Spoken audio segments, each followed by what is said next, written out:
views and opinions expressed in this program are those of the participants and do not necessarily reflect the views of BronxNet or the program underwriters.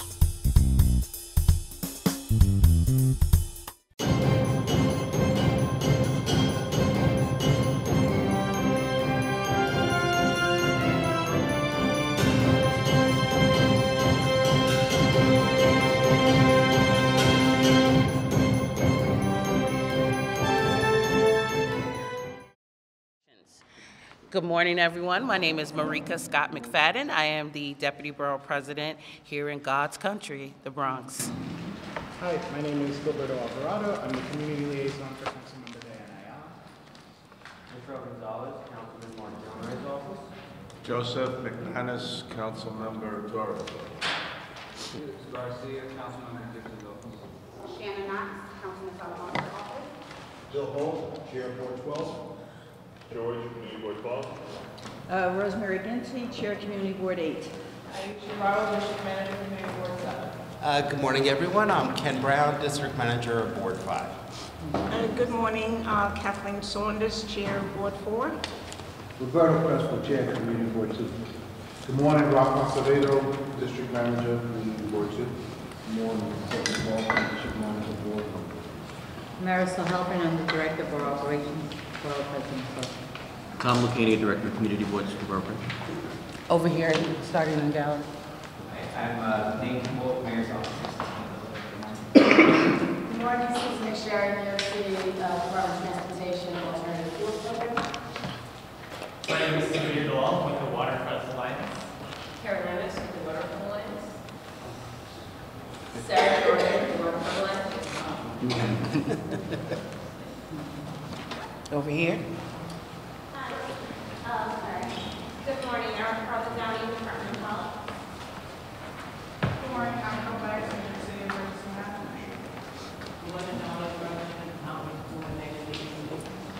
FDR Hizoni, DEP. Barlow Lopez, DOT.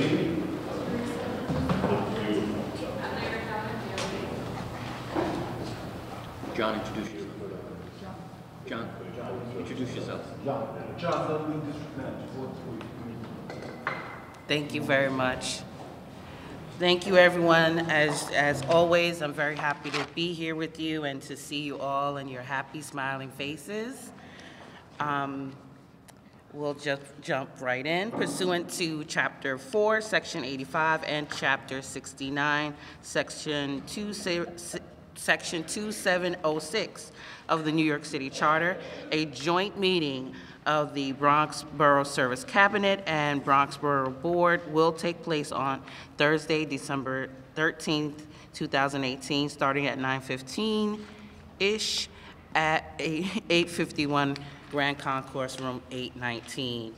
And we're just happy to have with us today a presentation from the Waterfront Alliance. We have Karen Imus, Senior Director of Programs at Waterfront Alliance, and we're going to discuss the Waterfront Edge Design Guidelines for Neighborhoods. So let's give her a hand.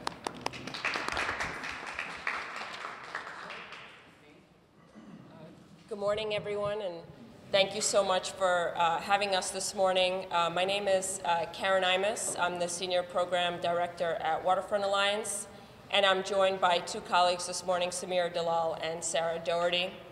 We're here to talk to you a little bit about shaping your waterfront and how to empower local decision makers like yourselves when you're assessing and looking at waterfront development in your communities and your neighborhoods. A little bit about the Waterfront Alliance and who we are. We're an organization that's been around in New York City for more than 10 years, and our mission is to shape resilient, revitalized, and strong waterfront communities. And our focus has been on waterfront accessibility, resiliency and sustainability, and also empowering the working waterfront, ensuring there are good paying jobs in our maritime industries. As all of you well know, waterfronts have been changing dramatically in the city of New York with development and parks, and New Yorkers and really having an appetite for waterfront experiences, and that's driven a lot of our mission here in New York City. And today, we're going to be talking about something called the Waterfront Edge Design Guidelines, which are a toolkit that empowers decision makers and also informs architects, engineers, and designers and city agencies working on waterfront projects to think about smart design. And the acronym is WEDGE for the Waterfront Edge Design Guidelines. And if you're familiar with LEED certification for green buildings, WEDGE is a very similar concept to that. And just to set the stage a little bit, Waterfront Alliance has been thinking about these concepts a lot in the Bronx over the last couple of years. We've had a presence working with various community boards and with community groups. Last summer on City of Water Day, which is an annual event that happens in July, we worked with Rocking the Boat to get folks out on kayaks in Soundview. We've certified 2 projects through our Waterfront Edge Design Guidelines, Starlight Park and most recently McGinnis Cement in Hunts Point. And we've been real active advocates on the new Soundview Ferry landing. And we've worked with CB9 and CB2 around some visioning related to waterfront projects and what's possible on your waterfronts. And by waterfronts, we don't just mean the coast, we also talk about the Bronx River and the Harlem River, obviously. And in very general terms, New Yorkers have rights to excellent waterfronts. There are state, federal, and local guidelines that mandate accessibility, clean water, and flood-resistant design. So these range from the Clean Water Act to the New York City Waterfront Revitalization Program. And these are just images to show you what's possible when smart design and our laws are upheld. This is from the City of Water Day Rocking the Boat event with young people taking to the water here in the Bronx. This is a picture of Starlight Park, which is we're very proud of and particularly beautiful, where you see a lot of ecological designs that were put in place, kayakers and accessibility with the bridge there. And this is an aerial view of Hunts Point and the new McGinnis cement plant that opened just a couple of months ago. This project really is something we're very proud of being involved with, and I think the local community here in the Bronx really should take a lot of ownership and be proud of what they've been able to do here, because there are really extraordinary flood-resistant measures, both green and engineered. There's accessibility to the waterfront. There's a pier which brings materials to the plant, taking trucks off the road. So it's from the perspective of an industrial site, this is really quite a remarkable project. And kudos to the developer and the landowner for wanting to voluntarily go through the Waterfront Edge Design Guidelines. But of course, there are many challenges on our waterfronts, as you all well know. When there is extreme weather, rain events, we do experience quite a bit of flooding across all 5 boroughs. And it costs a lot of money to the municipal government and to renters and homeowners who have to bear the flood insurance costs. And just to give you some context, our national flood insurance program is more than $20 billion in debt today as a result of having to pay for flood damage. And oftentimes, while we have waterfront walkways, people are sort of disconnected from the waterfront. They're not able to get to landings, to piers, to kayak, or even to have sort of beach get-downs, which you see in some parts of the city. And there's definitely an appetite from New Yorkers to have those kinds of natural experiences in the city. And we're also losing our wetlands. They've been developed over many years, and wetlands are a natural ecological barrier that helps protect from flood risk. So one of the things we've developed at Waterfront Alliance is a harbor scorecard, which looks at the strength, the health, and the accessibility of various neighborhoods across the city.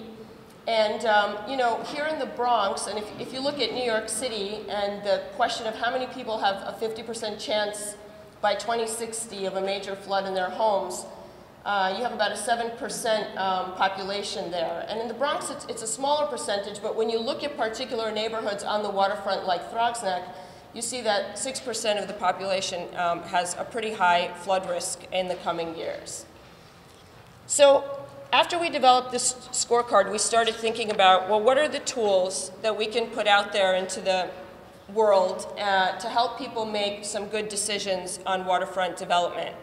And the Waterfront Edge Design Guidelines are a tool that can be deployed both by local decision makers like yourselves when you're seeing applications come through your community boards, when you have rezonings, and thinking about what does smart design and development look like on the waterfront. And of course, it can be deployed by architects and engineers and different experts actually doing the building. And without getting too technical, it is a rating system and a set of guidelines that looks at responsible siting, community access, resilience, natural resources, and really trying to ensure that projects are protected from flood risk. It's a communications tool. One thing that we really take very seriously with the Waterfront Edge Design Guidelines is that communities and the voice of communities are heard when there's waterfront development in a particular neighborhood. And here's a picture of some work we did with CB2 around visioning of a greenway on the local waterfront there. We actually brought in students from Cornell University working on urban planning to help envision what a waterfront walkway would look like in that particular neighborhood. And we talk about the floodplain. Obviously, New York City, if you look at different maps, you can see the neighborhoods that are most at risk from an extreme storm and what siting buildings responsibly looks like in the context of the floodplain. And one thing that the Waterfront Alliance is particularly proud of and that we try to share with decision makers is that while we're very cognizant of flood risk, we don't want to wall off the waterfront and prevent local residents from the joy of experiencing the waterfront. So in this particular design, you can see ideas for a floating dock, a beach get down, and different ecological measures that could be put into place. So it's the balance of resilience and mitigating flood risk with accessibility to the waterfront. This is actually a picture out of Queens in Long Island City where you could see some unique ecological measures with the rocks and the vegetation that have been put in place. And you can see people sitting very close to the water, yet it's been designed in such a way that promotes flood risk.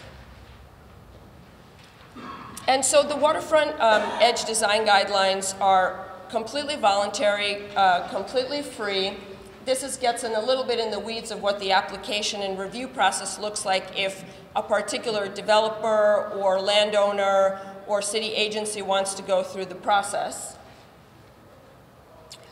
But what we really want to share with local decision makers like yourselves when you're seeing projects come through a ULURP to your community board, when there's a rezoning in your community, to think about the Waterfront Edge Guidelines as a toolkit that can inform and that can help you hold applicants to a higher standard when they're promoting waterfront projects in your neighborhood. We've developed a catchy acronym, the Wedge Pledge, and we're going out to individual community boards and talking with all of you at a more local level about whether you have waterfront projects in your neighborhoods that might want to go through this certification process. And we'd ask for your consideration of a potential resolution that the Borough Board would adopt that would promote and uphold the Waterfront Edge Design Guidelines as a good stewardship standard for people to look at and to consider when projects are coming to your community boards. And we've come to the Borough Board sort of first, but concurrently we're reaching out to all of your community boards on the waterfront to do a presentation about these design guidelines as well. Thank you for your time and happy to answer any questions that you may have. Thank you. Any questions?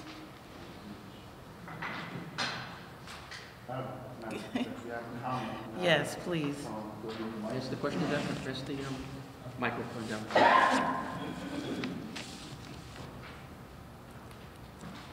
Thank you so much. And I just want to thank the Waterfront Alliance. They've been instrumental in our community. We're a peninsula, and on one side I do have Rockin' the Boat, which they mentioned in their presentation, and on the other side of the peninsula I have the McGinnis Cement Factory, which they've been instrumental. We just had a ribbon cutting ceremony there. They honored them with some awards. They brought over the Cornell students. They gave a great presentation on how we can improve our waterfront and access to it. So I would recommend to anyone, if you are on the waterfront, it won't hurt to listen to what their presentation, but it can certainly improve access to your waterfront and an environmental standpoint, improve the overall quality of your waterfront. So I just want to thank Sarah. She's been instrumental, and Community Board 2 welcomes them anytime. So thank you. Mr. Torres. Good morning. And then Mr. Brown.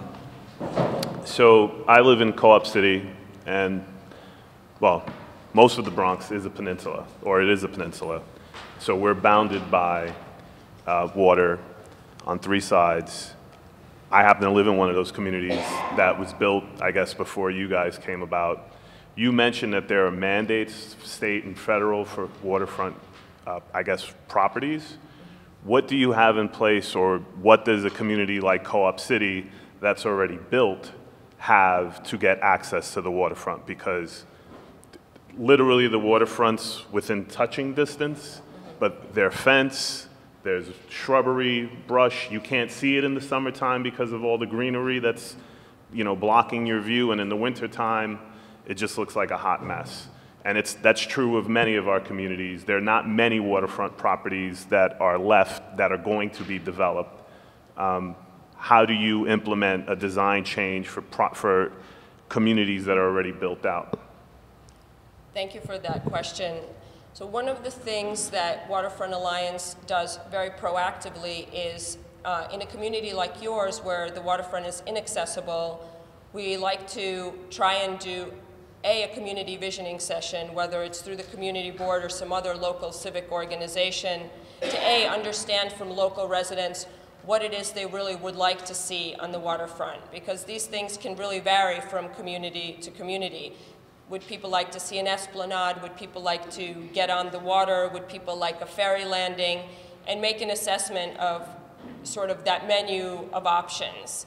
And as an advocacy organization, we also try to help bring attention to these issues to actors at the city, state, and federal level who may have control over your waterfronts to encourage some kind of change or accessibility. But I also want to call my colleague Sarah to maybe comment on this a little bit, since she's out in the community a lot working on specific projects of this nature.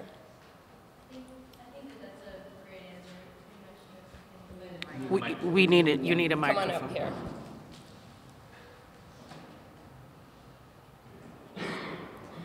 I think that's a great answer. I think through projects we've done, for example, in Hunts Point along the waterfront, it's fully developed, but by creating a vision plan, it's a solid tool that we advocated for and something that illustrates and is tangible of what could be possible. So we're a convener as an organization. We bring together lots of different people, and we can try to create tools that can be powerful advocating tools. There have been a couple of examples. Hunts Point, we also did the visioning in Newtown Creek, which was on a previous slide. We're working in Flushing right now to do the same thing. And so yeah, I think it's a matter of just bringing together lots of different people and creating tools that we can promote with higher levels of government. If your community board would like to have that individual conversation with us, we'd be more than happy to do that, and then think about who we should bring together to really try to develop sort of a plan of action around what's possible on your waterfront. And I understand that there are different kinds of opportunities on the waterfront, and some you have sort of a blank slate and something new is being developed, and then in others you have a lot of already developed sort of land, and it's more of an issue of how to get the high density of people that are living there to actually experience the waterfront. So we, I think, have experience coming at these issues from different perspectives, and then thinking about how to message this to the decision makers, and also in the public eye. We do a lot of media relations and try to really get public visibility out around these issues, and we'd be happy to have that conversation with you. Mr. Brown?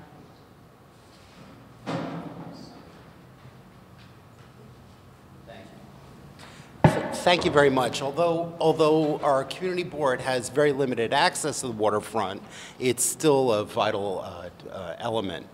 The question I have is more general. It's my understanding that there is an initiative by the Port Authority to increase the relative share of barge traffic for goods being imported and exported from the city. And as part of maintaining and expanding barge traffic, there's an emphasis on maintaining a 40-foot ship channel. And I was wondering what would be the impact on flooding on the dredging to maintain that, and what would be the effect on the aquaculture and marine biodiversity in the river when there's dredging, both during the dredging and recovering? That's a really good question, and I think so I think there's a couple of different sort of answers to that. I mean, one is, as an organization and as an alliance of many groups, we often turn to some of the experts on ecology, more like Riverkeeper, for example, and talk with them as a partner on where they think there are problems or not. Dredging in, the Gowanus Canal might be different than dredging in Newtown Creek or somewhere else. So we're very cognizant of those ecological issues, and I can't sort of comment specifically on that 40-foot channel for barge shipping, although that's something we can certainly look into more and get back to you. We have been in contact a lot with EDC, and I don't know if you're referring to the Freight NYC initiative.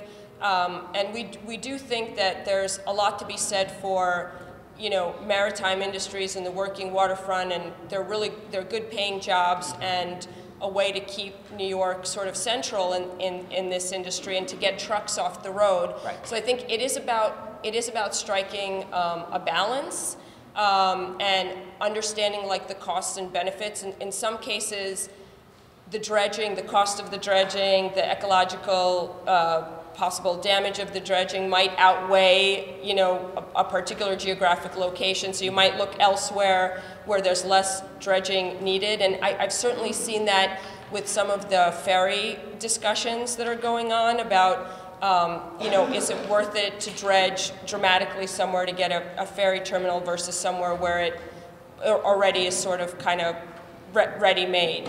But we can certainly connect with you and try to get a little more information about what's I think the short sea shipping and barging and what the ecological considerations there are. And flooding. And flooding, absolutely. Thank you. Mr. Lofton. I would have shared my microphone with you, in theory. Good morning. Last year, your organization came to my community board and we had an in-depth discussion about the Harlem River. During that particular time, there has also been engagement with New York Restoration, and they're about to engage on some projects along our riverfront, going down toward the East River. I just wanted to know, are you involved in that process? Because they're proceeding with some very good initiatives, particularly with our gantries that have been there for quite some time. So we just want to make sure that you have the same mindset as they do as far as moving forward along the Harlem River, particularly with all the development that's moving forth on the Harlem River. Have you been engaging with them at all on some of the projects they're doing? Yes, thank you. And so last week or about 2 weeks ago, and I think this is related, there was a Harlem River Watershed visioning session that Parks put together. And I think New York Restoration Project was part of that. And they invited a lot of groups to come together and to look at different projects along the watershed. And I think some of them are what you're referring to. And so we went to sort of observe a little bit. We rely a lot on the local actors who are more locally placed to be able to comment on sort of some of the ecological measures or some of the other measures. So I think in this context, we've been a little bit more of an observer, but we'd also be happy to talk with New York Restoration Project. I don't know, Sarah, if you have any background on that. I would like to be in touch and to learn more about what you're doing. I've heard a little bit more about the engagement project, but not as much about this visioning. We can follow up after. Yeah, we'd like to be in touch. So thank you for that. Yes, Ms. Ganti. Thank you. Hi, thank you for your presentation. So I'm from Community Board 8, and we face, I think, the most beautiful river in the United States. The Hudson River is gorgeous. We have a special Greenway committee, and there's a real desire in the community to try and get access, waterfront access, walking, biking, whatever. Needless to say, you know the challenges are very great with Metro North really blocking the community from the waterfront.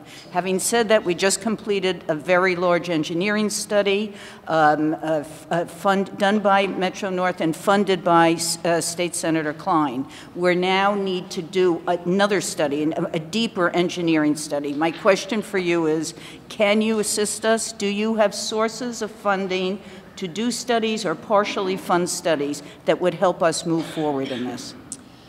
So as a nonprofit, you know, part of our mandate is to find sources of revenue for this, and we do have foundation grants. We're working with New York Community Trust and other organizations, foundation and philanthropic organizations that fund our work. Sometimes the work that we do when it's really technical assistance is fee for service, and it really depends on the approach.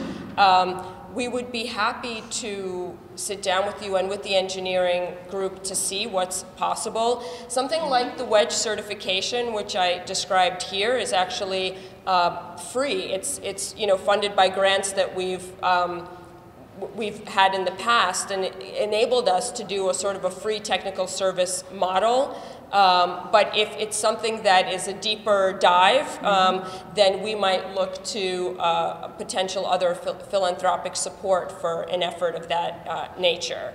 From a Wedge Certification point of view, what do you think? I think, so right now Wedge Certification is for the project scale.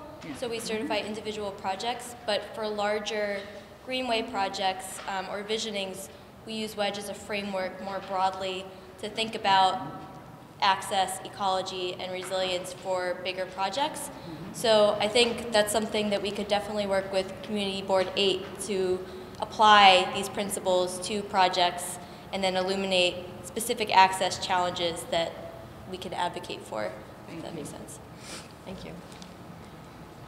And I think in a broader context, a lot of these are really good questions for us, and some of which we have to go back and research a little more deeply, but it also, I think, is a good opening to say that we would love to come to your individual community boards, because hearing the questions, everyone has different needs and different projects and different concerns, and we can come with, you know, this presentation, but a little more tailored to some of your specific questions. I know the Greenway, and I'm familiar with the Greenway Committee a little bit in your community board up in Riverdale, and so it's something that we can tailor a little bit more and kind of try to do a deeper dive with your individual community needs. Any other questions? Well, I think obviously that there's a lot of room for more discussion on an individual basis, and I want to thank Community Board 2 for their comments and expressing how they've worked with the Waterfront Alliance already. That leads us to how each one of us can work with them in the future, and we want to thank Ms. Imus for her presentation. And thank you so much. Thanks. Happy holidays, everyone. Yes, thank you. Happy holidays. So that was a pretty good presentation. I'm not starting any type of competition with our next presenter. But discussing electric vehicle charging programs, we have a friend to the Bronx, Nervado Lopez, Bronx Borough Commissioner, Department of Transportation. And are we going to have, is just going to be? Okay. So we're also going to have Susan McSherry, Director of Alternative Fuel Programs, Department of Transportation, and Nate Kimball, Mayor's Office of Sustainability. No competition, just that one was really good. Thank you, Madam Deputy. Good morning, everybody.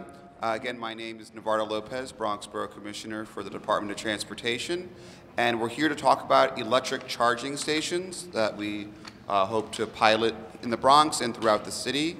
So I'm going to turn over the presentation to my colleague at DOT, Susan McSherry, and Nate Kimball from the Mayor's Office of Sustainability. They will go through the presentation. I just ask that you let them go through the presentation and hold questions until they're finished. Thank you.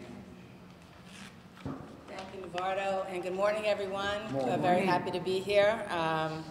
We'd like to talk to you today about the city's work on electric vehicle charging, different programs that are going on. I'd like to introduce my colleague, Nate Kimball, from the Mayor's Office of Sustainability, who will take you through sort of the high-level background issues, and then we can go right into the different programs that DOT is heading up. Thank you. Great. Good morning, everyone. Happy holiday season. Thank you for having us here this morning. We're very excited to talk to you about our EV charging programs that we're working on in coordination with the DOT. Can you speak a little louder? Yes, of course. So just starting with a little bit of background why we are here today discussing electric vehicles. The mayor has an initiative to reduce emissions in the city 80% by 2050 and recently signed on to the Paris Climate Agreement, which essentially requires us to accelerate our emissions reduction commitments in line with the commitments of the Paris Accords. And we have two really major emissions challenges in the city. One is buildings. They constitute about 70% of the city's emissions. And then transportation constitutes about 30% of the city's greenhouse gas emissions. And of that 30%, 83% of that 30% comes from on-road transportation greenhouse gas emissions from private vehicles. So there's a really large share of emissions from the 1.8 million private vehicles that we have on the road in the city. And consistent with the 80 by 50 plan, the Mayor's Office of Sustainability, in coordination with a number of agencies, put together an emissions reduction plan to get us to the 80% reduction by 2050 for transportation specifically. And the really good news is we're seeing some very impressive reductions in emissions of on-road vehicles through CAFE standards and technology improvements. So that's going to get us about a third of the way to where we need to be. We are also working on campaigns to shift private vehicle driving to carpooling, to public transportation, to walking and biking, which will help reduce emissions as well. However, it's not going to get us all the way there. We need to invest in alternative fuel vehicles and specifically electric vehicles and encourage residents of the city to purchase electric vehicles if we're going to get to our emissions reduction commitment. So that's why we're here today.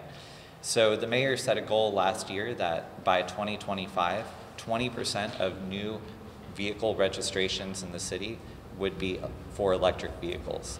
And we realize that that requires us to enable citizens in New York City to buy an electric vehicle. Electric vehicles can't just go to a gas station and fill up. They require charging infrastructure. And that charging infrastructure can be expensive. And in the case of New York City, where 50% of everyone with a private vehicle parks on the street at least some of the time, it's hard to access. In most of the country, people have driveways, garages where they can put a charger in relatively easily. We don't have that here. So we're here to talk about ways to increase the availability of charging infrastructure for New York City. There's also a real opportunity in terms of where the technology is at. Electric vehicle cost is falling pretty quickly right now, and batteries are getting a lot better. So it's pretty easy to buy an electric vehicle today that has more than 200 miles of range. So it's going to meet most of the needs of folks living in the city. And on top of that, used electric vehicle prices are actually comparatively lower than buying a comparable used gasoline-powered car. So you can get a pretty high-quality pre-owned electric vehicle for a lot less than you could buy a comparable gasoline-powered car. So there's a lot of opportunity right now to really increase EV adoption if we can solve the charging challenge. Just to give you a quick overview of what EV charging is and what we're talking about before I turn it over to the DOT to introduce their program, there are 3 types of charging. There's what we call level 1, level 2, and then DC fast charging. Level 1 is basically plugging into any outlet in this room and connecting it to your car. And it's cheap, it's effective, but it only allows for about 5 miles of range per hour of charging. So you're going to wait 12 hours for your vehicle's battery to fill. So it's not very effective in terms of allowing for a lot of use of that vehicle. Level 2 is the most common type of electric vehicle charging, where you get 12 to 25 miles an hour of charging. You can do a full charge in 4 to 6 hours, so you can park overnight, you can park at work, and you'll wake up or you'll come back to your car with a full battery.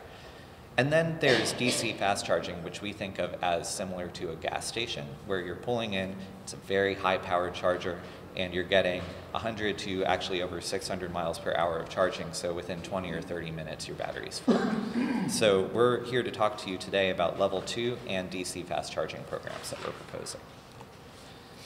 And just a little background on our EV efforts to date. So there's a mayoral commitment to increase the share of electric vehicles in the city fleet. So DCAS has been very effective and is actually well ahead of their purchasing schedule. We have 1,700 EVs in the city fleet. We have level 2 chargers in DOT lots and garages, and there are 39 of those. There's an electric vehicle advisory committee convened by the DOT, which has been meeting since 2013. And today we're here to talk to you about curbside level 2 charging, fast charging stations, and a proposed EV readiness legislation. So I'll turn it over to Susan. Thank you. Thanks, Nate. So as Nate said, we need to increase visibility of charging in order for people who live in New York to feel comfortable buying a vehicle. It's really, I think, what holds a lot of people back is range anxiety and wondering if they'll be able to get from A to B and not worry about having their battery run out on them. And part of that is sort of, it's like that nutritional triangle, where you charge at home, that's the easiest, fastest, that doesn't stress the grid.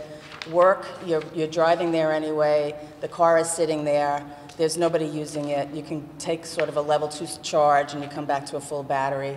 And then curbside, which I'll talk to you about in a moment, which is really, at the curb, at a parking spot, in the public realm, and it's noticeable and it's visible and it's obvious that there is some infrastructure support so that people can drive electric vehicles and feel like they can get around and not be impeded in any way in their travels.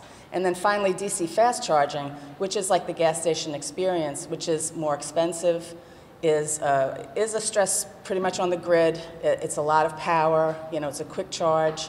And that's really sort of meant to top off if you're doing longer highway driving. But you need all of these elements in order to really create this EV charging ecosystem so that people can charge their vehicles and feel comfortable using these vehicles. So a little bit about the level 2 charging project. We have a partnership with Con Edison. They received about $25 million in REV funding, which is New York State Reforming the Energy Vision funding, to enter into an MOU with with the DOT to do a pilot program that's 3 years with maybe a 1-year extension if it goes really well. And we plan to install 60 level 2 chargers in various neighborhoods in the city These units have 2 ports each, so it would be approximately 120 parking spaces citywide. These would be dedicated to EV charging, with all other sign regulations at the curb would still be in effect, more or less. And this is really to encourage EV ownership and test the business model of how we would be able to, increase utilization at the curb, make sure that there's turnover, and how to price the electron accordingly. We have 2 tracks. One is we're trying to roll out for NYC Fleet, who's made a very big commitment to electric vehicles. We're going to try to locate some of these stations in NYC authorized vehicle only parking, which is already signed, so you're not taking any other additional parking from the public. And then another rollout that would be really for the public, which would be the 100 charging ports or 50 stations. And we are working with Con Ed and a consultant to help identify the appropriate neighborhoods and areas where we feel that these EVSE would see the highest utilization and would also be welcome in their neighborhoods. This is basically how it would look. Con Edison did an RFI with all of the electric vehicle supply equipment providers out there, and at the end of the day, they chose Add Energy Flow. They are in widespread use in Montreal, Canada. They're a Canadian company. There's approximately 400 at the curb now in Montreal. They plan to roll out in other major Canadian cities, up to about 1,400 units, I believe. And so how would this work? You would have an app, on your phone, and you'd be able to go up and basically wand the unit. Once the unit would accept that you were there, or you could key in, say an identification number for the charger itself. The unit would match with your account. It would open this little door that would give you access to the charging handle. You would turn around, you would plug it into your vehicle, and you would go about and do your business. And then at the end, the vehicle would get the full charge. You would come back. It will continue to charge for the spot and for the use of the equipment until you put back the cord into the pylon socket. So it does sort of self-enforce itself that it's not going to be overused. It's not going to be sort of abused, that people would sit in the spot and take advantage of it and not charge and not actually get a charge on the vehicle. And also, I just wanted to note that this is a significantly tall piece of equipment, and the reason for that is cord management. We were very concerned about cord safety. We wouldn't want any tripping hazards. There are a lot of models out there that have sort of this garden hose style cord management where the user goes back and kind of winds the cord back up onto the piece of equipment. This actually has a counterweight in the top part of the pylon. So as you're pulling it down, there's tension, and when you disengage with the vehicle, the cord will go back. So we're sort of taking care of not having cords laying around on the ground, being a tripping hazard, and then also getting damaged and gross if it gets stuck in snow, etc. This is part of our community engagement process right now.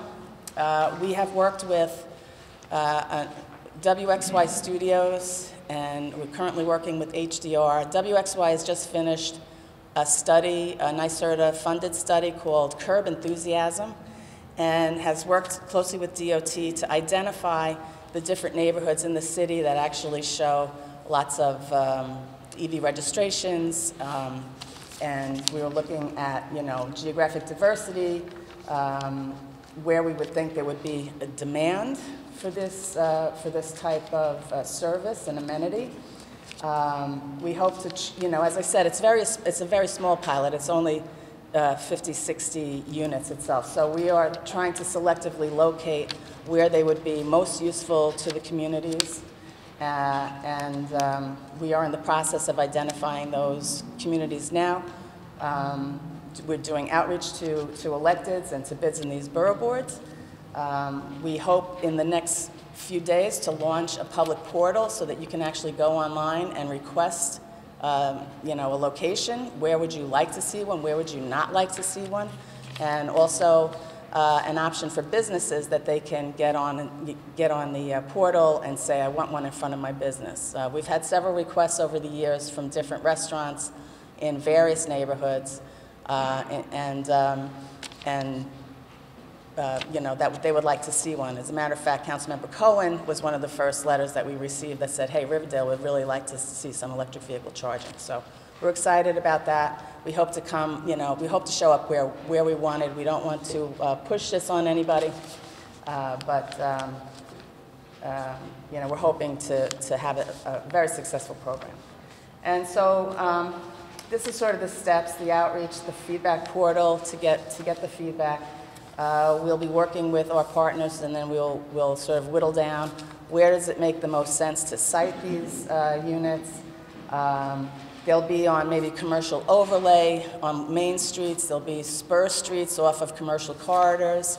We're looking at under the viaducts, under the BQE, for instance, where there's angle parking, because with angle parking, you can have less cord pull as these vehicles park.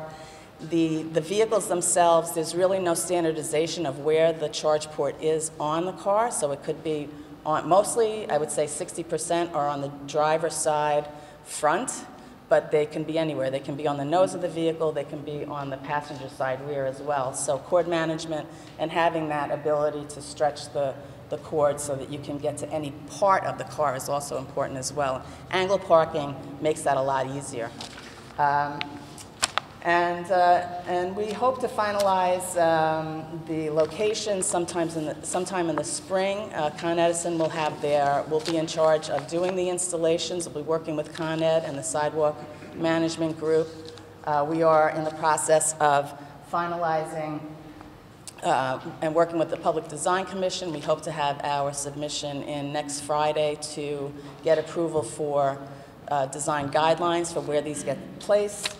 We also have a curb regulation that's circulating around Corporation Council. That would be a dedicated use EV charging only sign. You would still have to pay the meter. You would still have to do alternate side parking. All other sort of regulations would remain in effect, but there would be a certain area that would be EV charging only. Again, outreach to make sure everybody knows that this is coming and starting implementation in 2019. And then finally, the little top triangle of the pyramid is the DC fast charging, where this is your highway experience, where you would be topping up. We're also in the process of working with consultants in the mayor's office to identify locations to install DC fast charging as well. As Nate said, this is the gas station model. This is, you get 80% of your charge in 30 minutes or less. This is sort of the idea of pulling off to the side of the highway and going in and getting a cup of coffee, or going to Sparrow's at the food court. You come back out and you have a full charge on your vehicle. It would supplement these other various types of charging. The mayor committed to 50 fast chargers by 2020 and $10 million in capital funding. We will need, additional money to complete all 50, but we are working on our initial phase, which is the first 5 stations. We hope to have one in every borough. So we're working on locating land to site these at, which is, as you know, not the easiest thing to do in New York. It would be a hub, so it wouldn't be just one charger. You would have about 4 fast charge stations, and then also 2 dual port stations similar to the units that I just described. That would be the curbside charging. This would be able to take, help with charging for all of the different vehicles. The vehicles that are in use now have different varieties of batteries and systems on board. So not every vehicle can take a fast charge. Not every vehicle has that ability. So we need to be able to address, all the needs of the EV fleet that is currently out there as these, issues get standardized over time. And future-proofing. So the current standard is 50 kW. That will give you about, on a 100-mile battery, it'll give you about 80 miles in about 30 minutes, 80% state of charge. But the new vehicles that are coming now are much bigger batteries and would take a lot longer to charge that battery to 80% at a 50 kilowatts. So they're going to increase the size of these stations. The future-proofing would replace these 62s with a 125 kilowatt charger, which obviously would give you a faster charge for a bigger battery. The approach is to hopefully find 24-hour access so that these will be available to the driving public, and near amenities, so that if you're waiting the 20, 30 minutes to get some miles back into your battery pack, you can go get a cup of coffee or have a bite to eat or go to a store or something of that nature. So we're trying to find the right land use model for this, given what's available out there right now. We'll also have to go back to the Public Design Commission because these will be in the public realm, and we'll need their review and approval of the design of the stations and of these charging hubs. So that's more to come as that project advances. And so potential sites, we're trying to just get our first station announced. We'd like it, then working sort of in parallel, getting one station announced for each borough, and then figuring out a plan to do the other 45. That could take the that could come in the form of maybe a public-private partnership or potentially a franchise or consent, and it really kind of depends on the learnings that we gather as we do this level 2 on-street and also the DC fast charging to see how best we can move forward with this. And as I said, we are looking right now on the first 5 to use city property. So we're looking at DOT property, at garage locations, we're looking at parks property, wherever the city owns land and where it would make sense to install one of these. And again, our next steps are go back to PDC with getting approval of siting design guidelines, getting approval of the look of the thing in the public realm, continuing to do outreach. I think we'll be back again, hopefully, when we are able to announce a Bronx site. And we hope to be, getting this all sort of done very shortly. So. And I think I'm going to turn it back to Nate now, who's going to talk about the EV Readiness Spill and trying to get our local laws to align with a lot of these initiatives. And Nate will be able to talk to you about that. Thank you. Great. Yeah, we just wanted to give you a quick update on some proposed legislation that will hopefully be coming shortly. So right now we have a requirement in the city bill, Local Law 130 of 2013, that essentially mandates if you're building a new parking garage that you need to supply the electrical raceway and conduit in order to eventually install EV charging in 20% of the spaces in that new parking lot or garage. It was sort of intended to reduce the cost of the eventual install of EV charging infrastructure, but we believe that now that there are more and more EVs on the road and there's more of a need to provide proactive charging infrastructure to encourage the purchase of EVs, that just installing the conduit isn't quite getting us to the policy goal that we were hoping for. So the updated bill would essentially up the requirement for the raceway and conduit to 40% of spaces and actually require installing chargers in 20% of the spaces in new and refurbished parking garages and lots. So it essentially adds the requirement to put the station itself in, which makes it ready for residents to come in, or residents or users of the property to come in and charge their vehicle immediately upon construction. So just wanted to put that on everyone's radar. The mayor's office is definitely excited to work with council members on the details of the bill, but wanted to just give a quick preview. So next steps, we're hoping to work with everybody on siting of the level 2 and the DC fast charging spaces, and work with individual council members on specific areas that would work within each district. And with that, thank you very much for your time, and we would love to take your questions and comments. Okay, wow.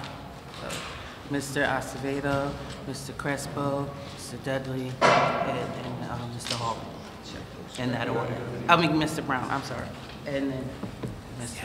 1, 2, 3, 4, 5. Thank you for the presentation. I have a few questions. One is pricing. Like, what are the pricing of the vehicles? What's the price of this form compared to gasoline? That's one. Second thing is this level 2, and what's the incentive? I mean, if it's comparable, why would we want to switch to this, right? And then the level 2 charging, right? It's 4 to 6 hours, and I guess that's to maximize, to get the full battery charge. But you're gonna look for 50 locations, so you're basically saying someone's gonna have to be parked for a minimum of 4 hours at this location compared to the DC fast charge, which is about a half hour. So, I just would like to hear more information. I think there's a lot of information here. Like, I have like 20 different questions, but I guess we could just start with that. Yeah, I mean, we'd love to speak with you individually about questions. I know it's a lot to take in. So just starting on the pricing of the vehicle and the pricing of charging. So electric vehicles now, I'm going to provide a few examples. So there is still a federal $7,500 per vehicle tax credit available on the hood of every electric vehicle. That is excluding Tesla, because essentially there's a 200,000 vehicle. Sorry. Oh, yep. Sorry. You need to speak. Yep. The mic will. Can you hear me now? Actually. Oh. Okay. You just I need to will speak project. Okay, so there is a federal incentive of $7,500 per vehicle on most electric vehicles now, and that applies to pretty much every electric vehicle except for Teslas, because there's a federal limit of 200,000 vehicles per manufacturer on that incentive. In terms of the pricing of the vehicles themselves, so one example is the Chevrolet Bolt. It's a pretty common model. It has about 240 miles of range, and the price of that vehicle is about $36,000, and then when you apply the federal tax credit, it goes below $30,000. For used vehicles, you can probably buy a 3-year-old electric vehicle in the range of $11,000 to $15,000. So they depreciate much quicker than gas and diesel vehicles, which is something that I didn't know, and is pretty. Because of the battery, you're gonna have to replace the battery. Yeah, there's each manufacturer has between an 8 and a 10-year warranty on the battery. So if the battery degrades a certain amount, they will replace the battery. In terms of charging, if you charge at home with your own charger, it's a lot cheaper than owning a gasoline vehicle. What we're trying to do with this program is make sure that with both DC fast charging and level 2 charging, that the cost of the electricity to the consumer would never exceed the cost of an equivalent gallon of gas. And that's generally very feasible with level 2 charging. With DC fast charging, the cost of the electrical connection and of the infrastructure is such that it's very hard to recover the cost right now with that pricing model. And we're hoping to work with the private sector on different models that would essentially incentivize more rollout of DC fast charging. But level 2 charging is a lot cheaper to install. So where you have 2 to 4 hour metered parking areas, it's a good option to get some more juice back into the battery. Maybe not fill it up all the way, but get you home, get you to the next place you need to go. So. But there's no concrete, I'm sorry. And so I just wanted to add, like right now, this is you know, just in the very early stages. Registrations of electric vehicles in New York City are only 1% of the fleet. So we're not going to come out gangbusters until we can, you know, sort of help grow those numbers and then match the infrastructure needs accordingly. Part of the level 2, part of the beauty of the level 2 model of having it at the curb is that people see it.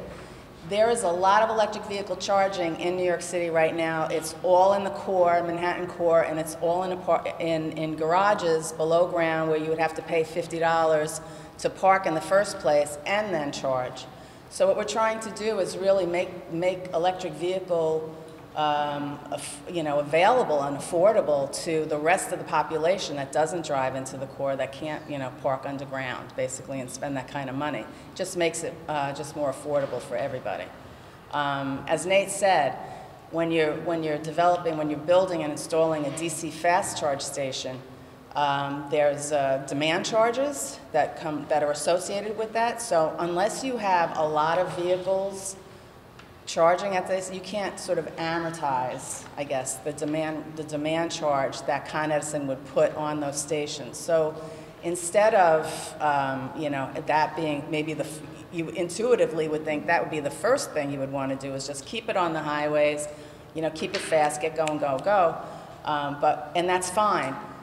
But we would need more vehicles on the road using those stations in order for the business model to actually work out. So this is why all of these other classes of electric vehicle charging are so important, because it gives everybody an opportunity and it gives different price point levels of what you're able to afford in order to be able to operate the EV and own an EV. I'm sorry, I didn't actually hear how much it costs. What? To charge. Oh, to charge. It really varies. It's hard to say for us because I can't really say. I don't really know. I'll give you a few examples because there's a huge variation right now. So for level 2 charging, if you go to, let's say, a Port Authority airport and you park in a garage and you plug into a level 2 charger, the electricity is free, but you're paying for parking. So that's one model where you're in a paid parking garage and they give you the electricity, but you're paying for parking. If you're out on the street, there could be, so let's say you have a car with about 100 kilowatt hour battery. Bear with me for a second. That battery will get you about, I'm just doing the math in my head. It'll get you about 200 miles of range. And the cost to fill up that battery in New York City would be about $20. So it's, you know, it's cheaper than gas for sure, but it depends on where you are, how much the electricity costs, whether there's a fee to plug in. Right. So those pricing models haven't been worked out, but the short answer is it's cheaper than a gallon of gas. Right. And the purpose of the pilot for the on-street is to really learn what is the best business model to, you know, what is the best way to sort of roll this out? This is meant to be a pilot. This is meant to be a learning experience. And then we can ascertain at the end of the pilot how we will go forward with it. You know, you'll have the kilowatt charge as, you know, you would anything coming, you know, electrically from Con Ed, but then you have, you know, all the other sort of back office work that needs to happen and the app-related relationship that you would have, you know, there will be a fee associated with that. So we sort of need to learn how these models operate so that we can sort of pick the best one going forward. Okay, I know there's a line of questions. I have more of a comment. I just want to say yes. that, and Ralph, we are more than happy to come to you and your board to sort of discuss in more detail how this would affect Board 2 and any board in the city. Because I know you have a lot of questions about this, and there's some questions that are probably more specific to the CB2 area than what happens in the rest of the borough. Thank you.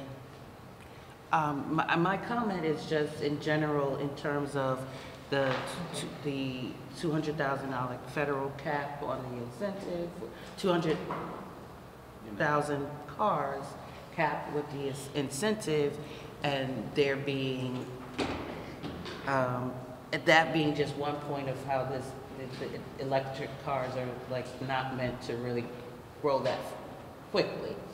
So what's the, if this were more than I mean, it's more rhetorical, but what's the point of growing a program in New York City when the federal government is not growing the possibility of owning and incentivizing electric cars?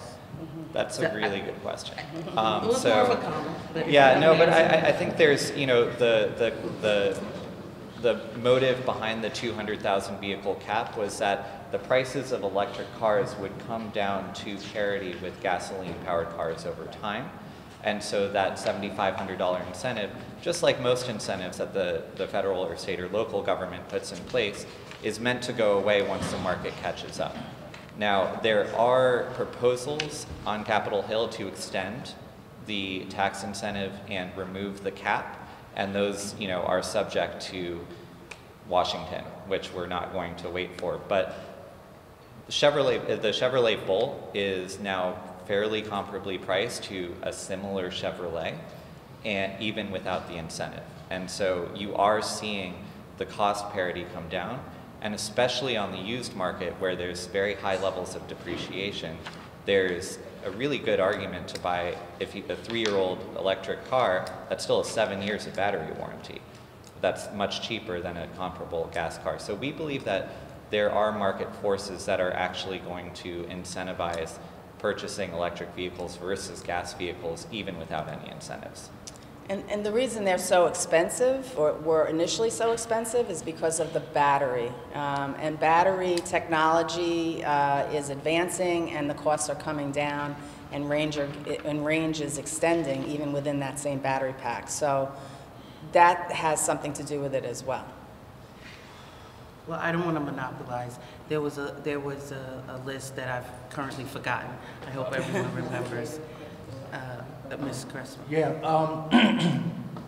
I just wanted to ask, because the Madam Deb and my district manager asked the questions I wanted to ask.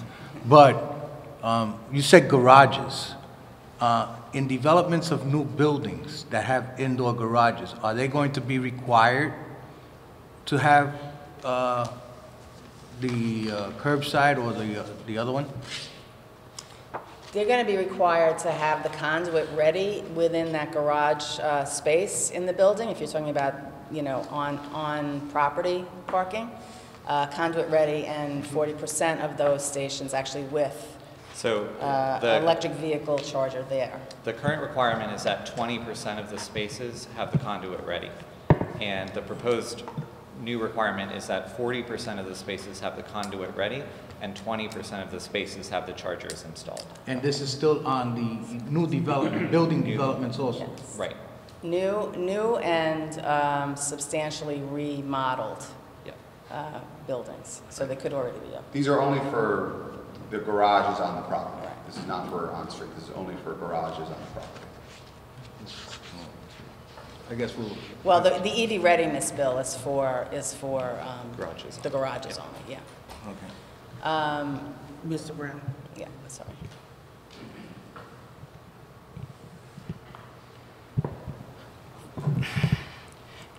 Correct me if I'm wrong, but it seems to me that the real barrier to market acceptance in the city is going to be the robustness and availability of the charging infrastructure. It seems to me that the point of entry into market acceptance will be piggybacking on gasoline service station infrastructure.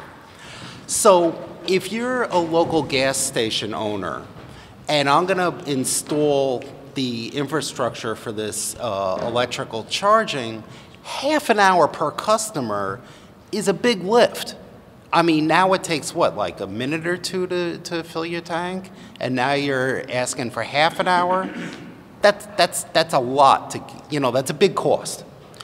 To what extent are there going to be recurring subsidies to gas stations to not only install the initial generation of electric chargers, but it also seems to me important that there's a subsidy structure for subsequent generations of electric chargers. So it seems to me until the technology is really saturated, we're going to have these continuing upgrades of generations of robustness of charging. So we're going to wind up having subsidies chasing technology generation, and if we don't do that, the gas stations can't buy into this. So it seems to me we're really digging a big hole until the technology stabilizes.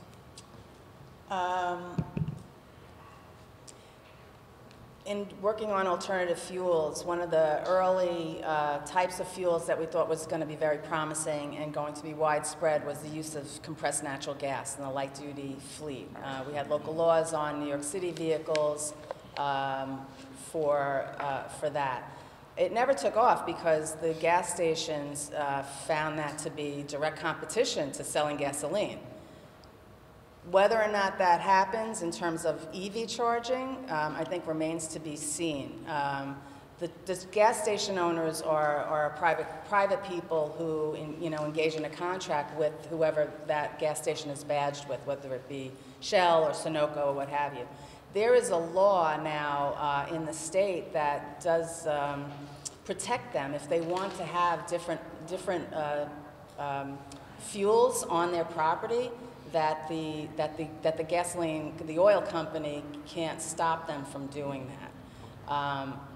So I think that in a way you're right. It's a bit of a longer dwell time for an EV and for a fast charge, absolutely, at the site. However, what we've learned about the gas station experience is that they don't make that much money off the sale of the fuel. They make a lot of money off of selling coffee and donuts and whatever it is. So if you have actually the driver of the vehicle spend more time at the station in the amenity area, that's where they're making their profit, moreover than gasoline sales. One just follow up to that. One example of how this model is starting to work and proliferate around the country is actually how Tesla has deployed their supercharger stations. So Tesla has come in to grocery stores, to gas stations, to rest areas, to what have you, and they've installed DC fast charging stations around the country. Now, the problem is that Tesla superchargers only work on Teslas. And so, but Tesla has developed this model in which gas station owners and grocery store owners have decided that they're willing to give up a number of parking spaces in order to get this population of people in. And so, DC fast charging standards are now, they're being standardized, they're fairly modular, so you can, future-proof and upgrade your equipment as you need to. And the technology is there. The automakers are all coalescing on charging standards. So we believe it's a very good time to allow and invest in DC fast charging that isn't just limited to Tesla. And I'll add that the cost of the installation is mostly the groundwork and the conduit that you would need to bring to the station. The actual above ground piece is the least expensive of it all. And so if you can get the infrastructure there, that's the heaviest lift. And then as technology advances, because everything's going to modernize over time, or it'll just reach its useful life, they'll be replaced with a new one. But you'll have the conduit there that you'll need, and the electricity that you need to be able to power them. Okay. Like everyone else, I have a lot more questions, but we'll do it Yeah, sure. And again, the same offer to you, Ken. Like if you want to have a follow-up meeting and Absolutely. discuss, we'd be more than happy to come to your board. Okay, Cedric? You need a mic. And then Ms.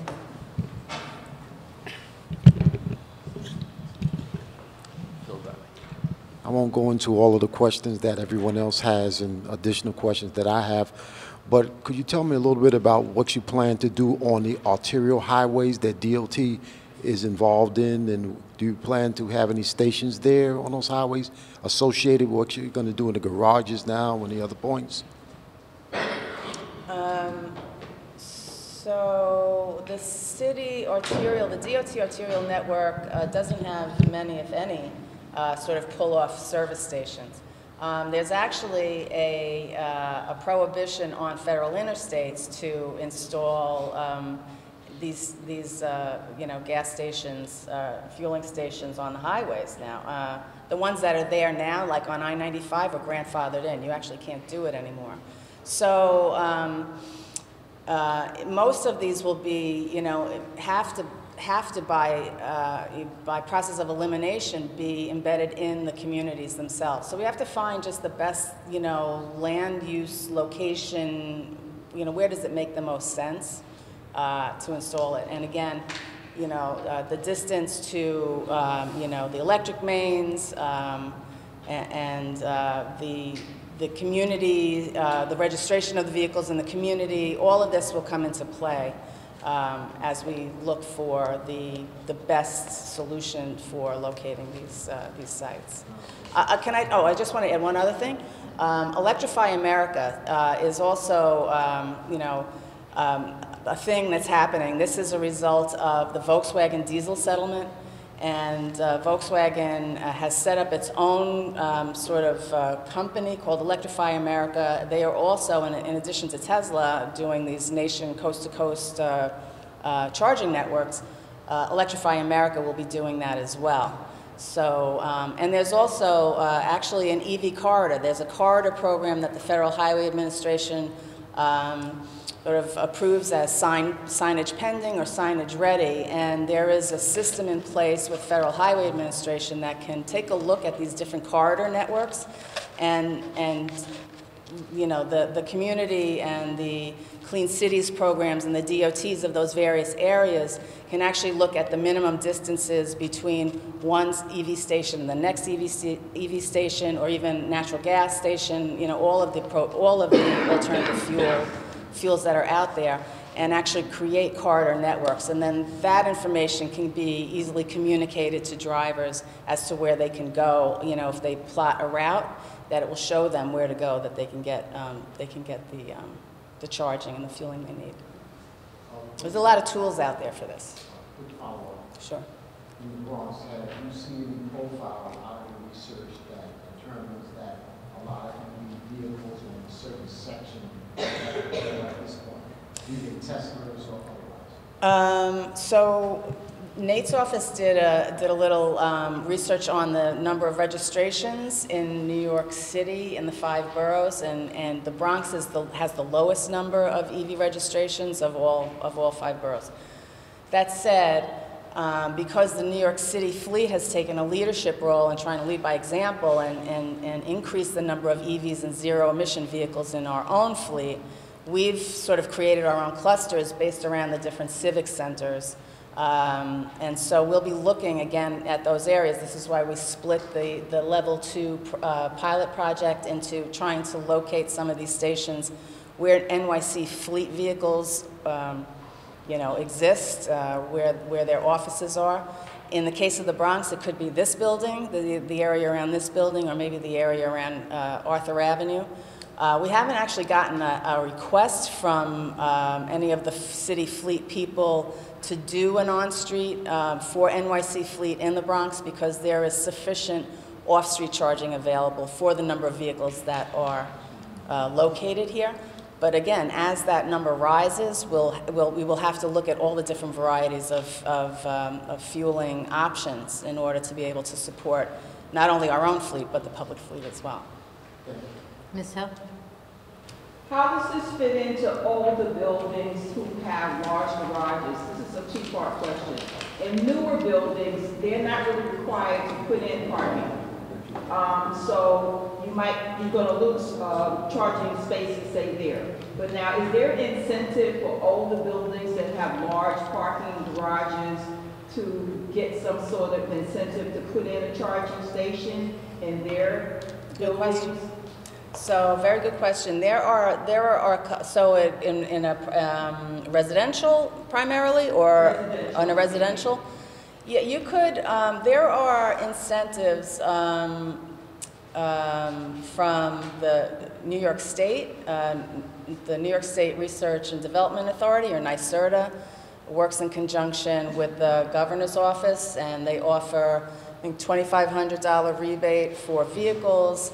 They offer rebates for the chargers themselves, but there is a gap on finding incentive funding for your electrician to actually do the conduit and do the piping for the equipment.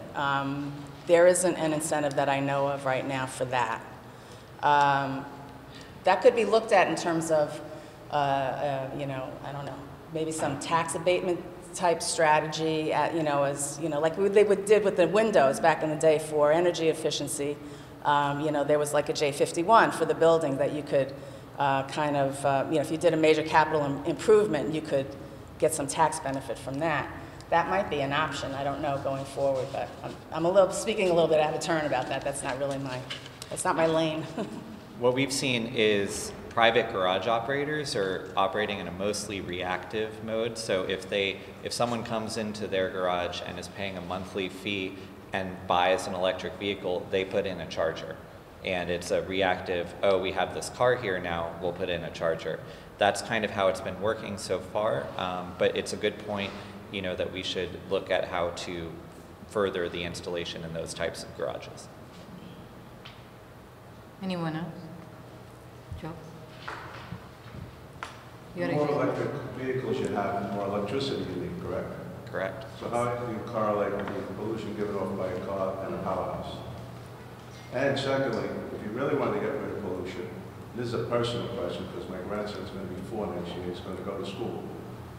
The diesel buses in New York City, they are killers. They actually trigger asthma in children. And there's a study that was just done in London about how the inside of the bus, you know, the fumes hurt them. So if you really wanted to get rid of pollution, you know, one, more electricity, you need more powerhouses. I know Indian Point supplies maybe 25% of the electricity, so that's not an issue. But right now, today, in New York City, in the summer, you know, they have brownouts. So, and I know it's not going to be a big thing, but the big thing with me is school buses and diesel fuel. So, I can address the first part, and yes. So, on the emissions profile of an electric vehicle in the city, so electric vehicles translate about 60% of the energy generated to the wheels, compared to a gas or a diesel vehicle, which translate about 20% of the energy generated to the wheels. So inherently, the question is, if you have more powerhouses, you're emitting more pollution, correct? So compared to, you know, I'm not comparing it to gas or diesel. I'm just talking about the infrastructure. Will you be able to sustain it? Because of at current levels right now, there's not a huge impact. You're right. We could see an impact if there's a huge penetration of electric vehicles in the city. However, there are a few demand management strategies that the utilities are thinking about. So things like incentivizing people to charge at night versus during the day. And we're working with utilities on how to properly structure that. So hopefully you keep the demand relatively constant, and you might even improve matters so that you're kind of avoiding those valleys at night and peaks during the day if you can rationalize when people are charging. So, and we agree, you know, school buses are absolutely a major source of neighborhood air pollution, and we are working with a few partners on developing a pilot program that would that would essentially site some electric buses in Queens. Right now, there are a number of regulatory issues, and there aren't manufacturers that are manufacturing electric buses in the configuration that we need in New York City that we're trying to work through. But we agree it's a major issue that needs to be addressed. And I just want to add, we had a grant program a few years ago. We retrofitted about 800 school buses throughout the city in partnership with the Department of Education. That included diesel particulate filters and crankcase filters, which is what you're referring to as the air within the bus. It comes through the crankcase filter, and so that took place. So there's been improvements, and there's also been retirements of the older buses. and et cetera. So I think that it's not perfect, but the emissions profile of the school bus fleet has improved over time. Well, I'm just saying you're proposing a law to help vehicles, as the electric. Is there any way that you would propose a law to just get rid of diesel in school buses? It's not clear that we have the authority to do that. Right. To pass a law or the authority to regulate like school buses, the private school buses. Like we could obviously regulate the manufacturers. Ultimately, yes, we could tell DOE don't buy. Well, I did that in California, with the emissions. Right, but that was a state level law. I'm just saying that I don't know. That's what I'm talking about on the state level. Most of all these laws are state level. Well, that's something that's a question for the state, not for us. I love it. I mean, we're not the state. Okay, fine. Fair enough. Ms. Hill and... What happens when the blackout hits? What's the backup plan? Because the blackout will come. What's the backup plan? Walking and biking.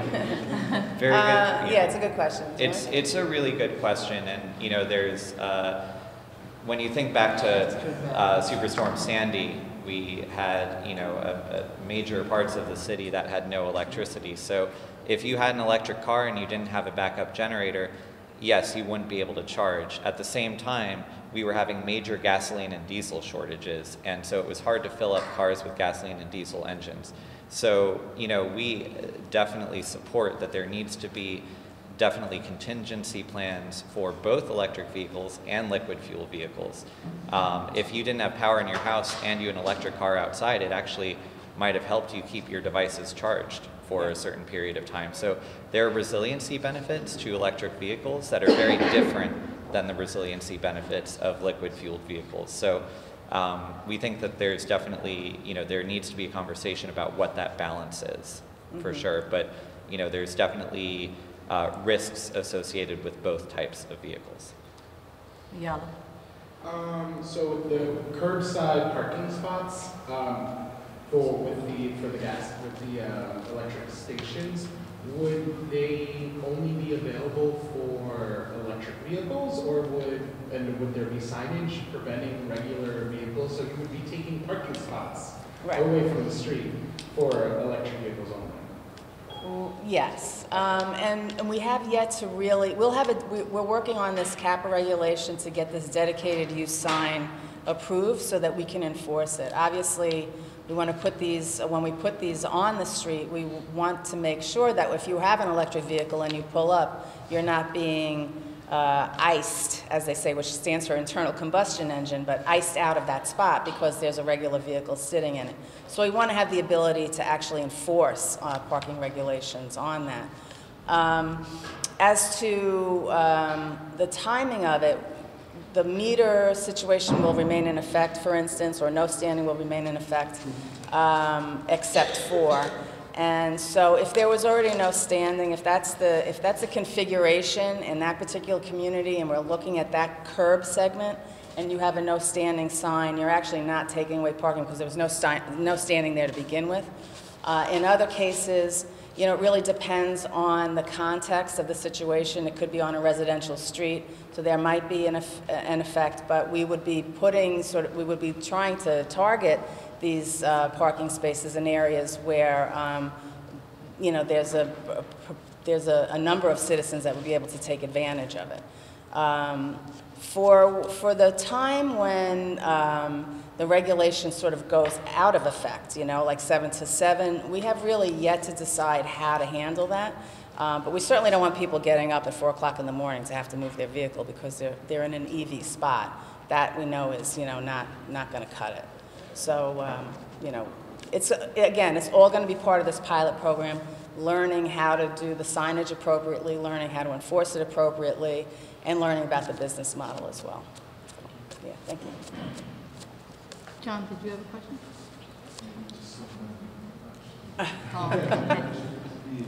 Actually, almost want to make a recommendation to the table so that we can really take it down with the actual proposal at hand.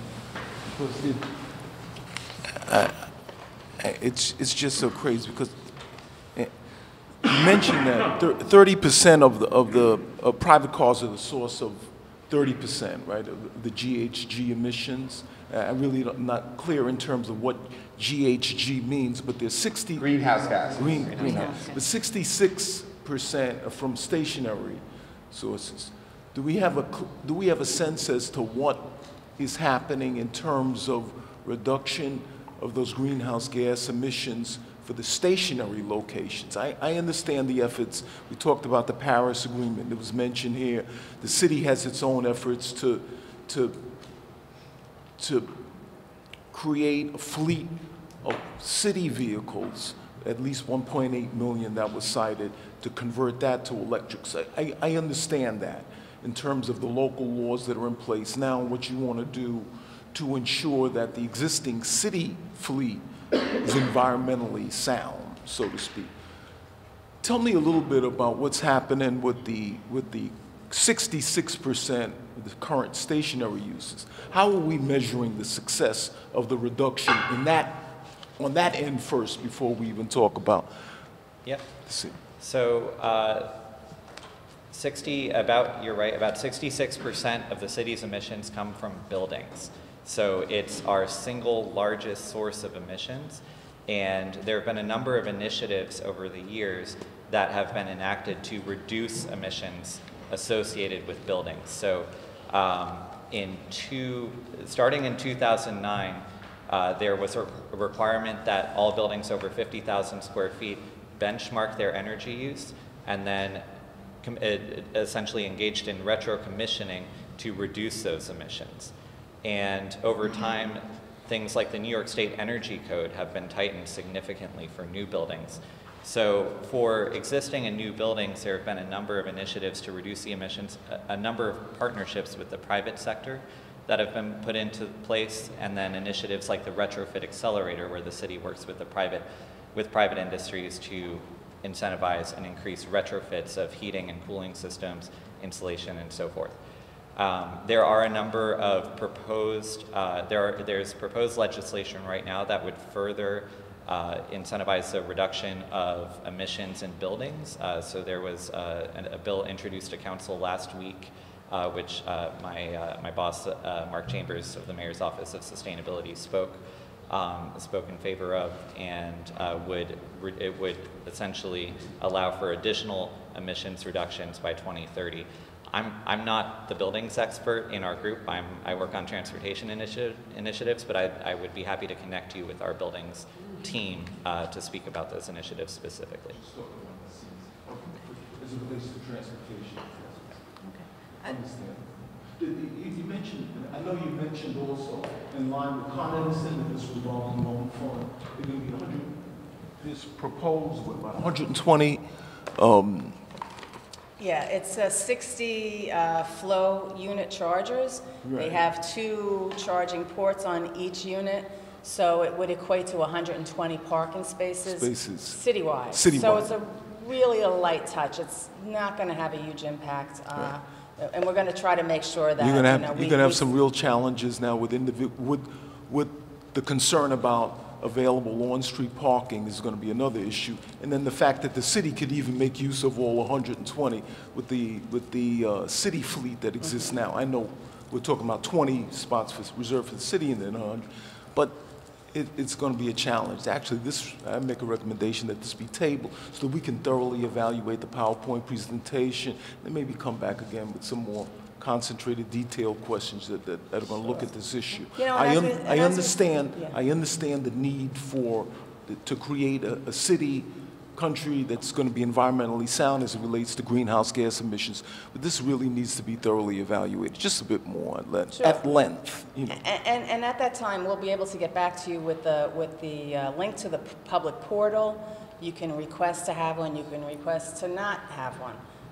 We are only going to go and put these where we are wanted. We're not going to try to force this on anybody right now. This, again, is a pilot program. You know, I don't think there's, you know, a need to be too, you know, overly cautious about it. I think it would be helpful to you know, have support so that we can learn from it, and so that we know what to do going forward for the bigger picture. So, thanks. So, can I just ask one question? 'cause now I forgot. Once this list is created of locations, is that going to be shared with the community boards so that they at least have some input as to whether it makes sense for the boards in the districts? Yes, I absolutely. mean, the list is going to be developed in, conjunction, because this won't happen in every single community board in the city. There are 59 community boards.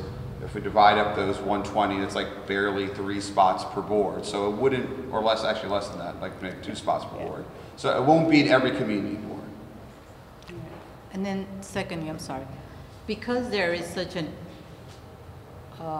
effort to individualize these stations, is there a way to mandate, I don't know, Tesla or even Chevy to create a mechanism to connect a different vehicle to those ports at some point? Because it would be distressing if I had a Chevy Bolt and the only one that's available to me when I need this electricity is the Tesla one. Yeah, So is there a movement to kind of get them to create at least another mechanism? There's one nationwide charging standard that every manufacturer uses. It's called J1772. And Tesla vehicles can plug in to those universal ports, but they can also plug into the Tesla-only ports. And so all other manufacturers connect using that J1772 connector, which is standardized across the US. And so there is a standard connector. If you pull up to one of these stations, it doesn't matter if you're driving a Chevy, a Tesla, whatever else, you can plug in. Okay, thank you. When somebody asked about the price, I'm just going to ask this question. If you plug it into your house, you're paying for electricity. If you plug it into these ones on the street, does the government pay or does the person pay? The person pays. You pay, the same way you pay for gas. Yeah. Fine. It's a that's Con good. Ed. That's good. That's It's a good. Con Ed pilot. It's not going through DOT. It's a Con Ed pilot in conjunction with Add Energy Flow. So you'll have the front. You'll have the front end will be the Flow app, and the back end obviously will be Con Ed charge for for electricity.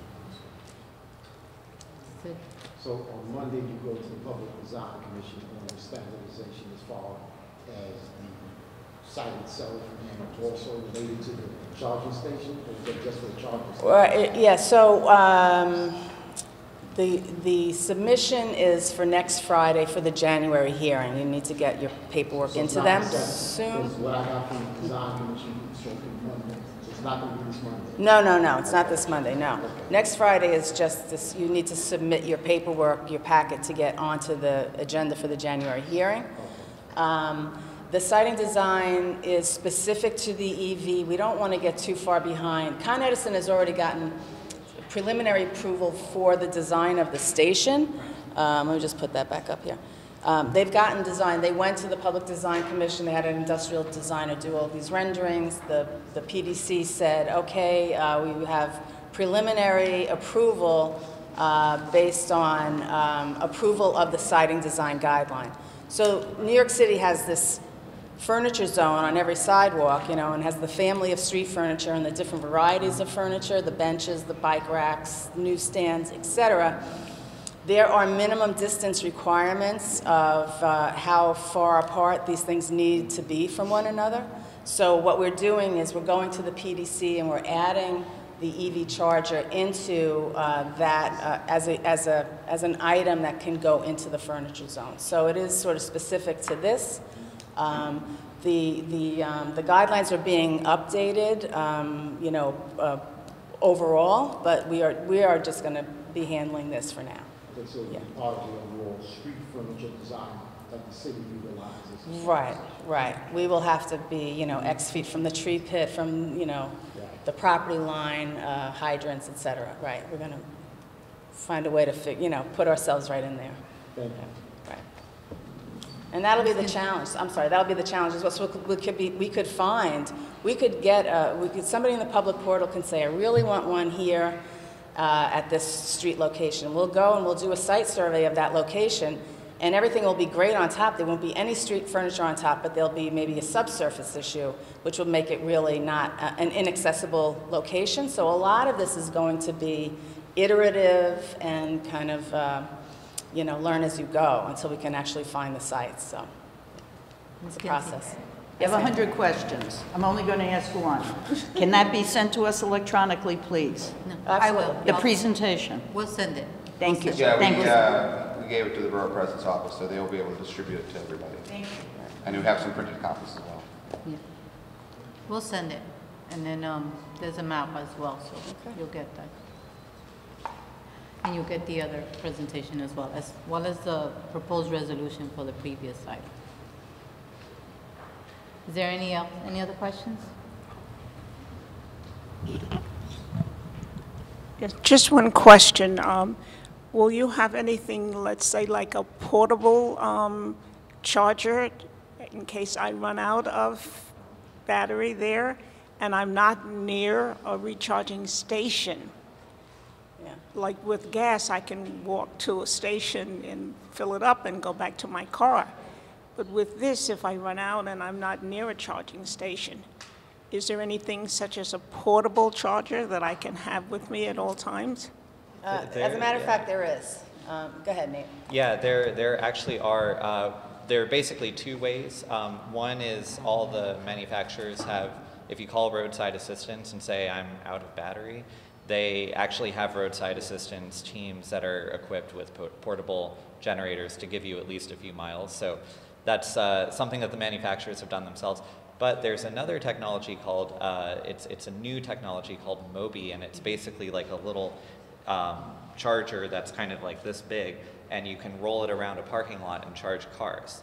And if you don't have, chargers in more than one space. So it's kind of an interesting portable way to reduce your costs, and it's a very interesting solution that we're looking at in a few different contexts. So yeah, there's interesting and new solutions being developed around that. And that could be truck mounted as well. Yes. Yeah. Very interesting. Good. Very interesting. Thank you so much. Okay, great. Thank you you. very much. Appreciate it.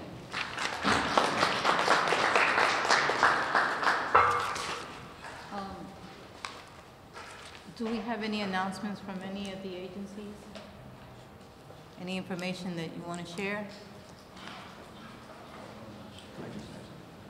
Oh, yeah.